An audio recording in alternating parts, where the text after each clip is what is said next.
So the basic economic problem is about how resources should be allocated. I think that is clear, right?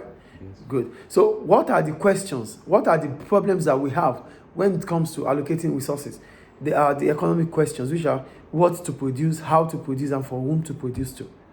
Because there's scarcity, we need to allocate resources. Then how do we allocate these resources? This brings about the economic questions of what to produce, how to produce, and for whom to produce to. Do you get it? Yes. So we start with what to produce. So we're talking about what to produce. That means we're talking about, this applies to the kind of product that the economy will produce due to limited resources. So what can this economy produce? We don't have much resources, right? There's scarcity of resources. So what can we produce with these limited resources? That is what to produce. Do you get what to produce here? How to produce. Now that we've decided on what to produce, how are we going to get it produced? Do we need equipment? Do we need machinery? Do we have to produce it in China? Do we have to produce it in Libya? Do we have to produce it in America? How do we produce it? The process of production. We've decided on what to produce, which is maybe pen. Now that want to produce pen. How are we going to be able to produce pen? Are we producing it locally or internationally? Do you understand? Yes. That is how to produce. Then we have for whom to produce to. For whom to produce to is talking about the distribution channel. Who do we need to produce these things for? Who needs these things? Who are those that this thing will be beneficial for? So we want to produce pen. We know already how to produce pen. Who are those who needs this pen? So that is for whom to produce to. Is it clear? Yes. Then we go on. Opportunity cost. Yeah, so we talked about distribution. What is distribution? Sharing of things to a large group. That is distribution. That is for whom to produce to. I think it's clear. So we go to opportunity cost. When we talk about opportunity cost, because resources are not always enough, as we said, resources are not what?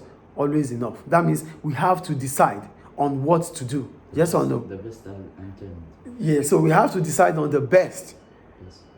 Do you understand? So what are we supposed to produce now? And what are we supposed to leave for the next time? That is where opportunity cost comes in.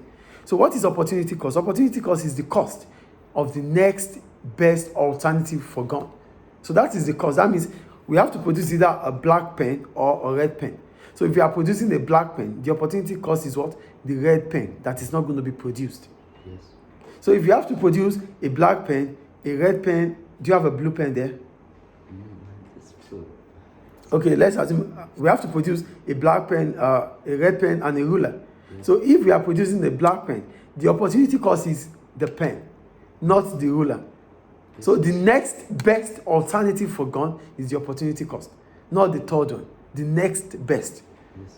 So if it's about the pen and the ruler, and we are producing the ruler, this is the pen that is not going to. This is the opportunity cost. So what is produced is called the real cost. Yes. Do you understand? Yes. The choice that we make is the real cost. The choice that we left behind is the opportunity cost. Yes. Is it clear? Yes. Okay. So because we have opportunity cost, there's always what? Choice to make. What is a choice? Deciding between the alternative uses of resources. That means we have to take decision about what we have to do. That is the choice. Is it clear? Yes. So, due to scarce resources, different economic agents have to decide on what to use the resources for. So because resources are scarce, so different economic agents have to decide on what to use their resources for due to scarcity. So we have individuals, which are economic agents, we have government, which is an economic agent, and we have producers or firms, which are economic agents. So for individuals, what do they do? What choice do they make? They decide on how to spend their budgets. Do you understand? So individuals, they have to decide on how to spend their limited budget. The money you have is not always enough for you to buy everything. Yes or no? Yeah. So you have to decide on how to spend it. That is as individual, like you, like me. Then we have producers. For producers, they have to decide on what to invest on. Because they are producers, they want to produce. So they have to decide on what to produce. That is what they have to invest on. Is it clear? For government have to decide how to spend, how to finance the public how to spend on public resource, on public production, because government will make revenue. So how do they want to spend the tax revenue? This is government decision. So if government have taxes now, if government has generated taxes on revenue on taxes, how do they want to spend? Do they want to spend it on education? Do they want to spend it on healthcare? Do they want to spend it on infrastructure? Do they want to spend it on whatever they want to spend it on? The government have to decide. Do you understand? So government cannot spend on everything at once. So government has to decide on what to spend on now and what to spend on the next time. So that's all about opportunity cost. Is it clear? Yeah. So you have the activity now. There's a case study of Stockholm. They said in 2015, according to the Stockholm International Peace Research Institute, the value of global military spending was this amount, and